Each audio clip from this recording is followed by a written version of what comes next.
Good morning and welcome back to Empty Cloud Monastery. So this morning we'll be doing another sutta study. So looking at one of the discourses from the Anguttara Nikaya. So we can start by paying homage to the Buddha. Namo tassa bhagavato arahato samma sambuddhassa. Namo tassa bhagavato arahato samma sambuddhassa. Namo tassa bhagavato arahato samma sambuddhassa.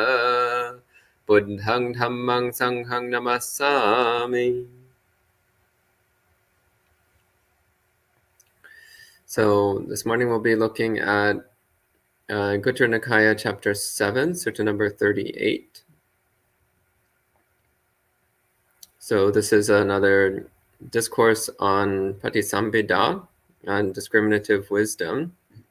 And we've been going through a couple of suttas on this topic recently. This is because it's important to understand that in Buddhism, we're not actually practicing non-discrimination. We're not practicing non-judgment. We're not practicing setting aside our analytical faculties, but rather we're learning how to use these analytical faculties, these abilities to distinguish and discriminate and identify and understand. We're learning how to use these in a wholesome way. So normally when we use the word discrimination in non-Buddhist contexts, we tend to be using it in a negative sense. We're referring to unwise discrimination. So discrimination based upon prejudice or based upon bigotry or based upon some kind of defilement or delusion. But in a Buddhist context, when we talk about discrimination, we're talking about one of the aspects of wisdom, which is the ability to identify what things are and to identify their characteristics, and in particular to identify how it relates to the path of awakening. So this particular discourse, as usual, I'll read it in Pali and give some translation and explanation as we go along. So this discourse begins. Satahi bhikkhave dhammehi samannagato bhikkhu nachara seva chataso patisambhidasa yanga vinyasa chikatra upasampajavahareya. So this is the Buddha speaking, and it says, when a monk has 7 things, then in no long time, he will, with his own higher wisdom, he will reach the 4 patisambhida, the 4 kinds of discriminative wisdom. So in the previous sutta on this topic, we had talked a bit about what those 4 kinds of discriminative wisdom are. And so now we're going to go through some description on how one can get to the point of having these 4 kinds of discriminative wisdom. So the first one, he says, Ida bhikkhave bhikkhu idang me chetaso linatanti yatabhutang pajanati. So here one has a clear understanding, as an accurate understanding. So yatabhuta means as it has come to be or as it has developed. Of idang me chetaso linatang. So chetaso means of the mind, and linatta means, literally it means stickiness, or stuckness. So understanding to what extent that one's mind is stuck, to what extent one's mind seems stuck in a particular pattern or in a particular state. So this is sometimes, linatta is sometimes translated as sluggishness or immobility. So this can come up particularly during meditation practice. There can be the experience of the mind seeming to be immobile, seeming to be stuck, seeming to be sluggish, incapable of moving quickly or responding quickly. So understanding if that's the condition of the mind, then understanding that that's the condition of the mind. And the second one here, ajatang sankitang vachitang, ajatang me sankitang chitanti, yatabhutang pajanati. So if the mind is internally, so ajata means internal, and sankita means contracted. So sankita can, sometimes it's used to mean concentrated. So sometimes it has a positive sense of meaning concentration. But often it has the meaning of constricted. So a sense of narrowness or limited, limitation. So ajatang sankitang then can mean internally constricted or narrowed. So like when the mind is excessively narrow or self-fixated. So again, understanding if that's the condition of the mind, then understanding that the mind is narrow, it's constricted, it's limited. So one place where this comes up again during meditation practice is that when our field of attention becomes excessively narrow and constricted, then often that leads to the mind blanking out. It can lead to the mind dropping into a null state. So which is not samadhi. So samadhi is characterized by a bright, alert, expansive attentiveness. But when the mind becomes excessively constricted and narrow, then often what happens is that the mind just switches into a dull state, a null state, a blankness, and can even just shut down completely. So that's not a good thing. It's actually just a big waste of time. So some people think that the purpose of samadhi practice is to black out for extended periods of time. But this has nothing to do with anything the Buddha ever taught. The Buddha was quite clear that when developing samadhi, the mind must have extremely strong sati, must be extremely awake and alert. So understanding if the mind is becoming excessively narrow and constricted.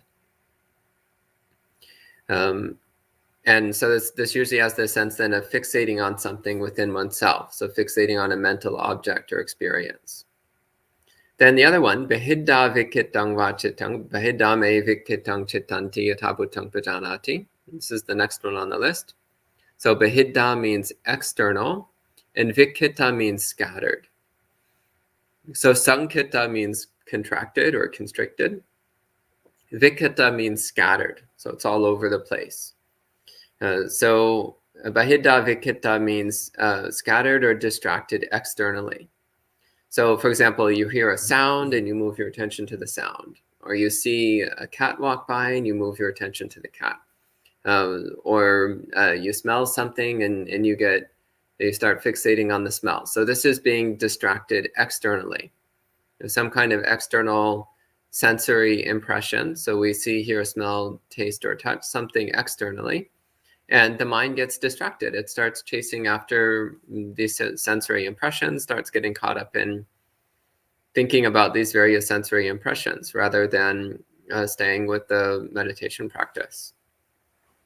It's also understanding if that's what's going on.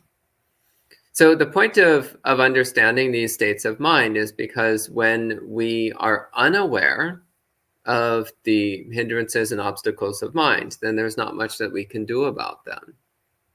So the first step is always awareness, to be clearly aware of whatever condition we're having. So if we're dealing with some kind of hindrance or obstacle, then by clearly understanding it as it is, then we have the ability to start to diminish it, to counteract that mental hindrance. Then the next one, so this next one, it's a single item, but in 3 parts. This is tassa vedita vedana upajanti, vedita upatahanti, vedita abhatangachanti. So this one means regarding one's vedana. So vedana is the sensations of pleasant, unpleasant, and neutral. So the 3 kinds of vedana that we talk about. And in a few suttas, the Buddha gives a more detailed analysis of Vedana, but the standard one is the 3 kinds of Vedana, so pleasant, unpleasant, and neutral. And it says one understands them or knows them, that's vidita, as they arise, upajanti, as they persist, upattahanti, and as they disappear, abhatangachanti. And this sutta is notable for many reasons, but one thing that's notable about it is that this is one of the very few places in the suttas where the Buddha mentions a persisting state between arising and ceasing. In most suttas, the Buddha only mentions arising and ceasing. This is one of the few places where he speaks of arising, persisting, and then ceasing. And so this is a relatively minor point, but it is one that's noteworthy, in that usually in the suttas, the Buddha's talking about a continuous arising and ceasing. So even when we talk about persistence, something is seeming to persist for a period of time, it's actually not correct to say that it persists. Rather, what's correct to say is that there's a series of consecutive arisings which are similar enough that we misperceive it as an ongoing object, as a persistent object. But in conventional terms, we can say that something seems to persist for a period of time. But it's important to understand that seeming persistence is an illusion caused by a series of similar experiences happening consecutively. So here he's talking about clearly understanding and knowing one's feelings, one's sensations, as they're coming and going in the mind, and also as there is this appearance of something lasting or persisting in the mind, also recognizing that. And the next one, similarly, vidita sanya upajanti, vidita upatahanti, vidita abhatangachanti. So sanya means perception or identification. So sanya is the process by which we put a name or a label or an identity on an experience that we're having. And often this is based upon memories. For example, when you see someone that you know, so you see someone and you're like, oh, that's Samanera Metiko. Well, sanya is the process by which we identify and label an experience we're having. Or when you see an object and you think, oh, that's a cushion or that's a chair. So that's sanya. Sanya is identifying our experiences. And sanya is often wrong. Sanya is often distorted. It's often inaccurate. Because sanya, fundamentally, sanya is a mental concept which we paste over our actual experience. So, for example, when we look at a chair, we're not actually seeing a chair. What we're seeing is a collection of visual impressions, a collection of visual sensations. And then from that collection of visual sensations, then we form the idea of chair. And we create the idea that I am now seeing a chair. And we dwell in this belief that I am seeing that chair over there. But our actual experience is just a set of visual sensations. And from those set of visual sensations, then we create the concept of a person seeing a chair in a room. So that's sanya. And it's important to understand the arising of sanya, because we usually automatically believe our sanya. We automatically believe whatever concept of the world we create in each moment, even when it's different from other people. So 5 different people having the same experience can identify it in different ways. They can have 5 different sanyas about that experience. They can perceive it and identify it and conceptualize it in 5 completely different ways.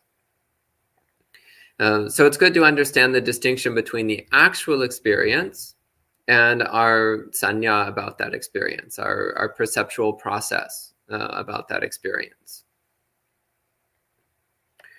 Then the next one, vidita vitaka upajanti, vidita upatahanti, vidita abhatangachanti. So this is the same analysis of arising, persisting, and ceasing, but applied to vitakka. And vitakka means thoughts. So understanding clearly, so being clearly aware of thoughts arising in the mind and disappearing from the mind. And also, as mentioned, this illusion of persistence. So when a thought appears in the mind, it can seem to stay around for a little while. So there's this constant appearing of similar thoughts, which can create the illusion of persistence or stability. So clearly knowing or understanding thoughts as they appear, as they persist, and as they disappear. Then the final one on the list of these 7 qualities for developing discriminative wisdom, the Buddha says, Sappaya sappayesu kopanasu dhammesu hinapanitesu kanha sukha sappatibhagesu nimitang sugahitang hoti sumanasikatang supadharitang supatividdhang panyaya. So this one's a bit longer, so I'm going to need to explain this one in a bit more detail. So first off, sappaya and asappaya. So sappaya means suitable or appropriate. Hina panita, so hina means inferior and panita means superior. Kanha sukha sappatibhaga. Kanha means dark and sukha means bright, which is in the suttas, this is sometimes used as a synonym for harmful and helpful, or unwholesome and wholesome, bad and good. And sappatibhaga, patibhaga means that the counterpart, or the supporting pair, the opposite, or the complement. So he's saying here regarding dhammas, so regarding things in terms of whether they're appropriate or inappropriate, whether they're inferior or superior, whether they're good or bad. So this again is that process of discrimination, of judgment. So it's discriminating between things that are wholesome and things that are unwholesome. It's discriminating between what's appropriate and what's inappropriate, between what is lowly and what is superior. And again, this is particularly in relevance to the cultivation of spiritual qualities. So it's not necessarily understanding like which kind of tea is inferior and which kind of tea is superior. So, or which kind of cheese is better and which kind is worse. That's not what he's talking about here. But he's talking about understanding what qualities of mind and what activities of body and what forms of speech and so on are inferior in the sense that they produce little benefit or produce harm, versus ones which are superior in the sense that they produce much benefit. They lead towards the cultivation of spiritual qualities that are conducive to awakening. And he says regarding these things, then one has nimitta means here simply means mental object or the aspect of mind. Sugahitang means well grasped, you've picked it up well. You've gotten a hold on this. Sumanasikatang. Manasikata means paid attention to. So sumanasikata means paid attention to well.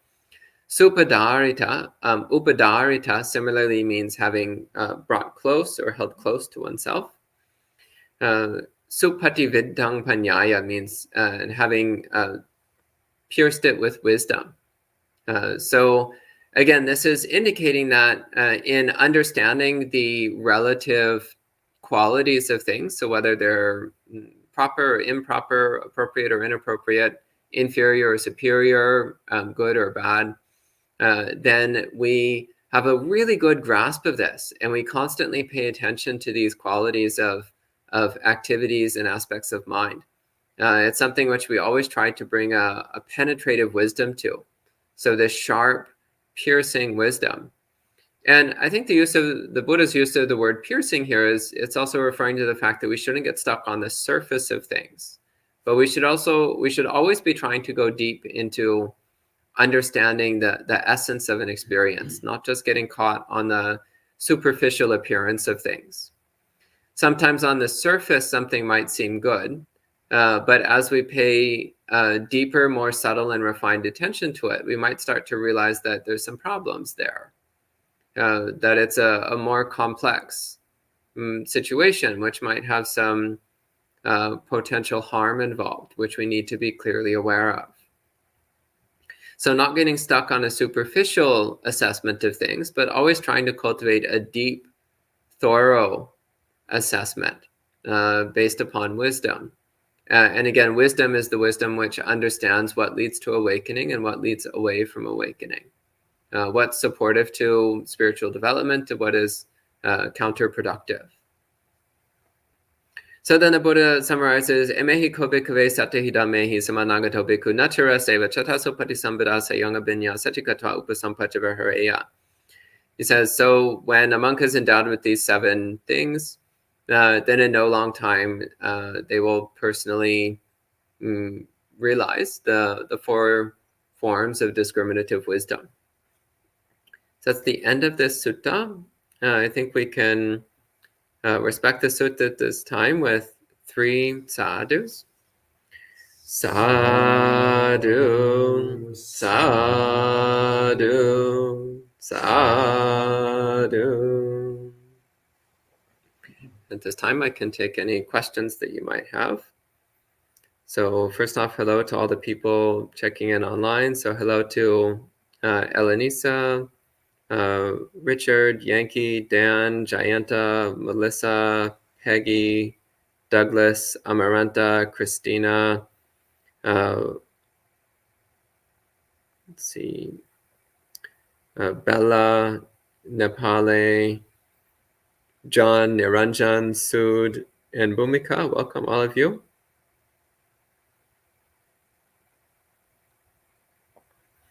And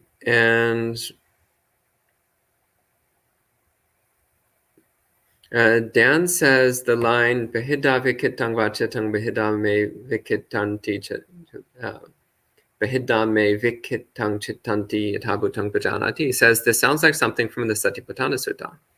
In fact, there is something quite similar in the Satipatthana Sutta.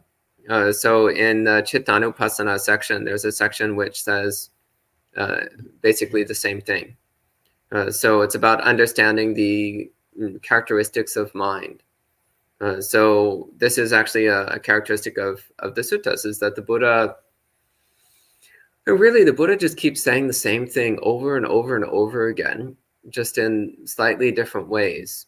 But the Buddha's message is actually extraordinarily consistent. He really just keeps saying the same stuff over and over and over again, because we're clearly not getting it. So he keeps saying it with slightly different phrasing, slightly different perspectives, slightly different approach, in the hopes that eventually we're finally going to understand what he's been trying to say to us. So yes, this is quite similar to some of the lines from Chittanupassana.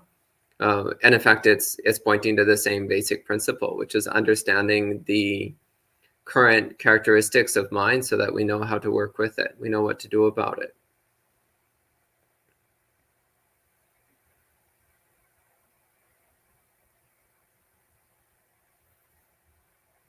And Richard says, how can one sharpen the mind in addition to mindfulness to further discern between wholesome and unwholesome sanya in real-time everyday experiences? So one important thing is to recognize the stories that we tell ourselves about reality, and to recognize that they're only stories. So basically, anytime we tell ourselves a sentence that starts with I know or I'm certain, ask ourselves, is that actually true? Are we actually certain? Do we actually know that for sure? Or is it just an idea that we formed? Anytime we have some concept about what's going on, well, again, always question, is that concept actually completely 100% definite? Are we really absolutely certain that that's completely, perfectly true? That there's no possible way it could be otherwise? Are we really completely sure about that?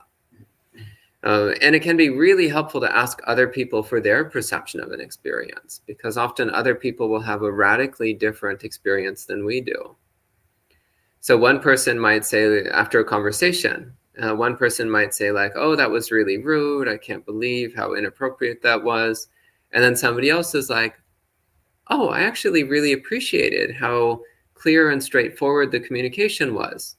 And somebody else was like, what do you mean clear and straightforward? I couldn't understand what the person was hinting at. And somebody else is like, well, they actually weren't hinting at anything at all. So you can have, again, different people have the same experience, but each one has their own sanya. And this doesn't mean that one person is more right than the other necessarily.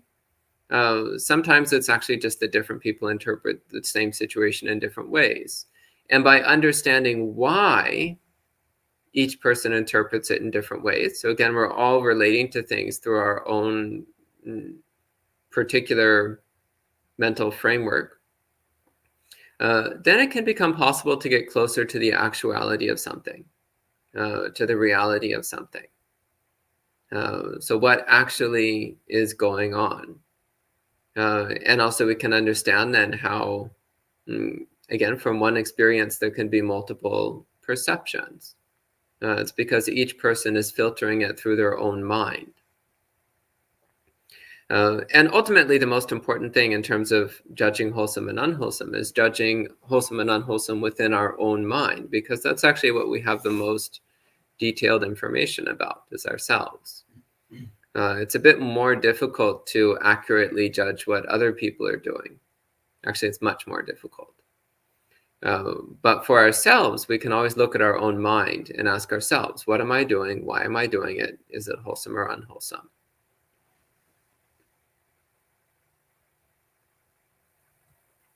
And Amaranta says, what does it mean that we only see the surface? Must we only try to see the impressions and not the chair? So these are actually two different things. So when I spoke about only seeing the surface, again, it's how we tend to form snap judgments about things. So we tend to make these quick reactive assumptions about what's going on. And we believe that that's the truth of things. We believe that's the reality. Again, we might quickly determine, so somebody says something, we just immediately decide they're being rude. Well, maybe that's not the case. Maybe that person, they're just speaking in a way that we're not familiar with. Maybe they're from a country which we just don't have much experience with, so we don't understand the framework that they're operating from. Maybe they think we're being really rude because we're operating from a different framework than they are. So this is one aspect of seeing beneath the surface. So whenever we make a snap judgment about something, then always stopping and questioning, well, is that necessarily the way things are? Is there possibly another way of looking at things? And also in terms of a surface judgment, again, when we have an immediate response to something, it's almost always incomplete. So always looking deeper at the mind. And as for only seeing the impressions and not the chair, well, actually, you should see both. So recognize that there is, in fact, just this blob of visual sensations, but also recognize that based on that blob of visual sensations, then the mind creates a concept of a chair. So you should be aware of both. If you try to just completely ignore the perception of chair, well, then you actually become non-functional. So sanya is actually a necessary component of being able to function in the world. Without sanya, we wouldn't be able to recognize what was food and what was garbage. We wouldn't be able to recognize when a car is passing through the street we're about to cross. We wouldn't even be able to recognize where to cross the street for that matter. So sanya is actually a very important aspect of being a functional sentient being. The only time when sanya becomes unnecessary is in particular states of extremely advanced samadhi. So unless you're practicing extraordinarily refined samadhi, then sanya is always going to be a component of our experience. And it's usually a very important component of our experience. But we need to understand it as it is, because what tends to happen is we tend to get deluded by our sanya. We mistake our sanya for reality. So we tend to form inaccurate sanyas about our experience, and then we believe those inaccurate sanyas. Again, one way of thinking about this is stories. We tell ourselves a story about an experience. So an example of this is many years ago, somebody who'd been coming to my meditation programs for a while, and then they went to a meditation program at a Chinese Buddhist temple. And I was talking to them afterwards, and she was telling me how the people there were so rude, so unfriendly. And I was like, what are you talking about? And she was saying, oh, well, they were giving me very direct orders, like, go stand over there. Now do this, now do that. And I was like, that's because you're new. And they wanted to make sure you understood how to fit in with the temple activities. Like, they're not being rude. That's actually friendliness. That's politeness, because they see a new person who doesn't know the routine, a new person who doesn't know the rules, doesn't know the procedures, and they want to help that new person learn how to do things. They want to help the new person learn how to fit in and participate. But if somebody's not used to that way of communicating, then they might perceive it as rude or harsh, rather than efficient and clear.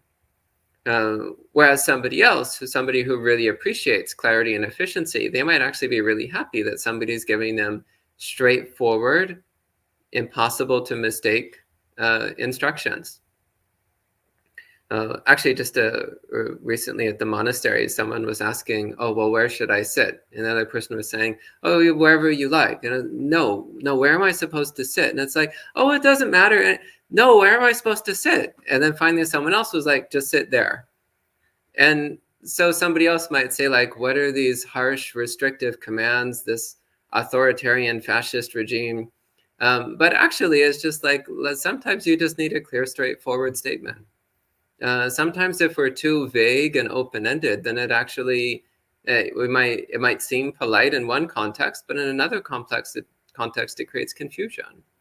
So this also is what he's talking about being able to discriminate appropriate from inappropriate. So when is it appropriate to be vague, and when is it appropriate to be straightforward and direct? And so this, again, it's very situational. We have to constantly apply our wisdom to each situation to try to determine what's the most appropriate way to speak or act.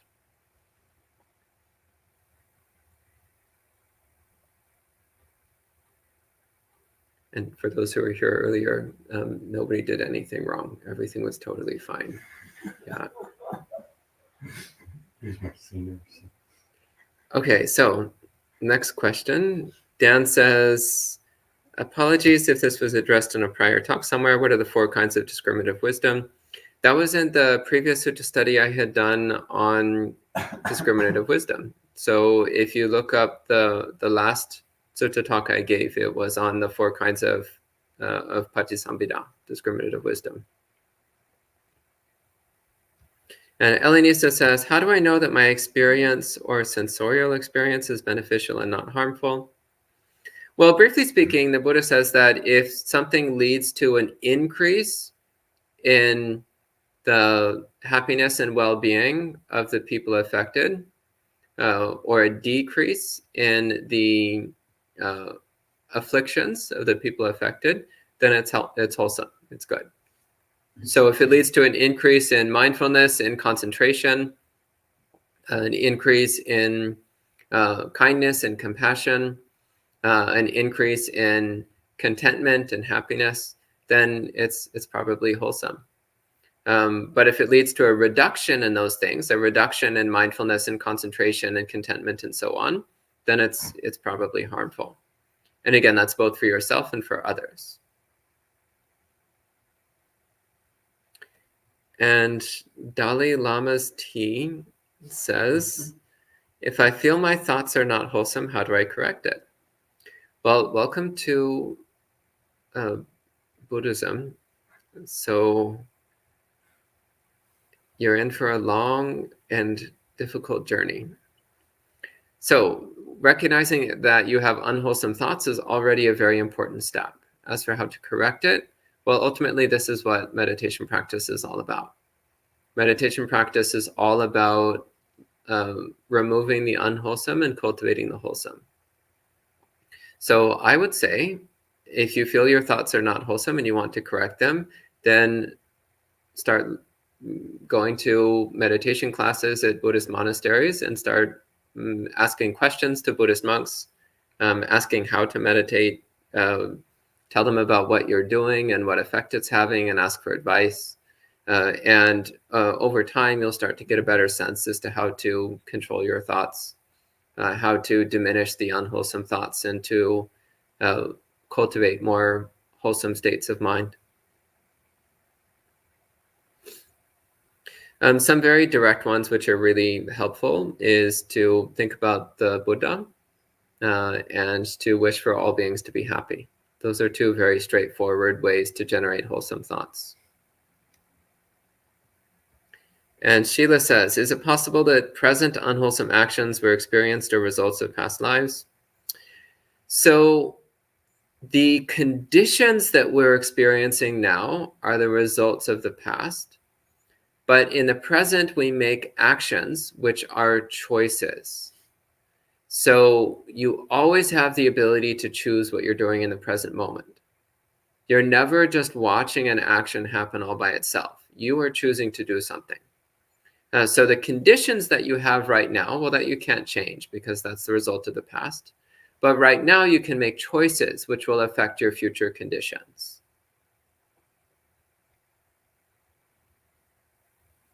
That's the last question from online.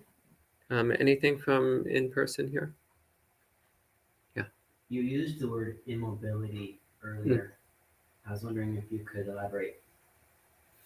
So this can sometimes happen during meditation where the mind seems to be stuck in a particular state. Usually this happens when one is experiencing dullness of mind, where the mind seems very vague and cloudy and sleepy and hazy, and it just seems stuck in that state.